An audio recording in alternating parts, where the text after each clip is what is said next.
जगन्नाथ सांगा माने केमिति अछंती। आज आम गोटे नुआ प्रकार रेसिपी तैयारी करिबा। से होची कंटिया माछ, भुसंग पत्र, कला जीरा एइथिरे आम गोटे तरकारी करिबा। आसंतु देखिया ता पई कोन कोन सामग्री दरकार। ये होची कंटिया माछ लूण हळदी पके गोळे देइची। ये होची अदा पियाज रसुण सोरिष लंका ये बटा है। ये भुसंग पत्र ये देखु। ये हूँ कला जीरा ए डबारे अच्छी। चलतु माछ भाजवा देखु पकेवा आपको भल कि भाजीदवा। माछ भजा सैला देखु सांग मैंने है माछ एमती भाव भाजीदेवे है। तेल पड़गला आम ए तरकारी करवा कौन कौन पकईकि देखु। तेल तातीगला देखु तादेह गोटा जीरा दीटा पकईदेवे है। मसला को ढाली देवे हलदी गुंड पकईबे लंका गुंड लुण एमती दी चार्टा पकईदेवे तादेह भल कि कषि ने मसला को। मसला देखु कषि हो गला तापर आम पानी देदेबा। पानी देदेले एमती घाटीदबा। तापर ये जो आंबुल अच्छी 2 खंड पकईदेवे किंतु मसला ये सब फुटीगला तापर माछ पकईदेवे। तापर एटा को टिके ओल्हेदेवे। ओल्हे देकी आ गोटे कड़े माछ जो थे भाजी थे से कड़ेटा को मुहे बसौची। तेल तातीगला ताकू कला जीरा पकईदबा। छेचा जाइथिबा रसुण को पकईदबा।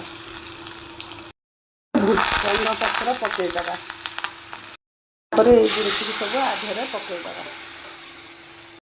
आम ढांकीदबा एमती देखु सांग माने रेडी हो गला।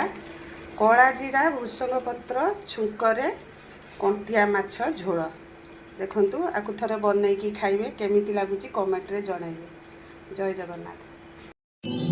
ये हूँ कंटिया माछ लुण हलदी पकई गोले दीची। ये हूँ अदा पियाज रसुण सोरिष लंका ये बटा है। ये भुसंग पत्र देखो। ये हूँ कला जीरा डबारे अच्छी। चलतु माछ देखु पकेवा भल भाजीदबा। माछ भजा सैला देखु सांग मैंने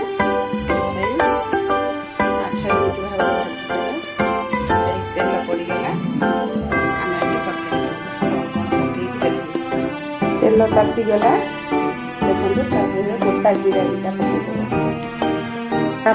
मसला को ढाली देवे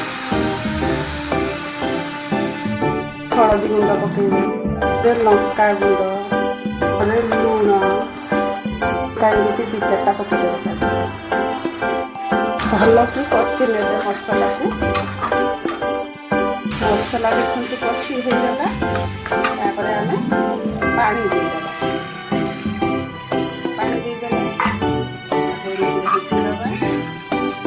तापर ये जो आंबुल अच्छी 2 खंड पकईदेवे किंतु मसला ये सब फुटीगला तापर माछ पकईदेवे। तापर एटा को टिके ओल्हेदेवे।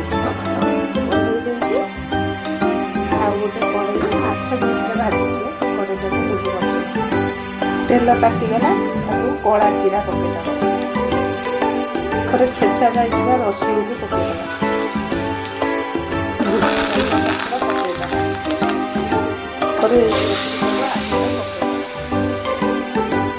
आम ढांकीदबा। देखु सांग माने रेडी हो गला। कला जीरा भुसंग पत्र छुंकरे